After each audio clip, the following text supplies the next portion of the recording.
شبه با خدا راز می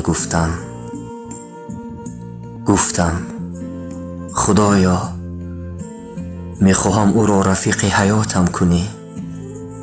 گفت من از او بهترش را برایت خواهم داد.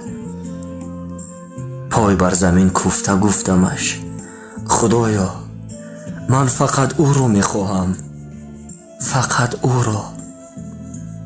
با محبتی زیاد آهسته به گوشم بگفت او از من دیگری را می خواهد، دیگری را می خواهد، دیگری را.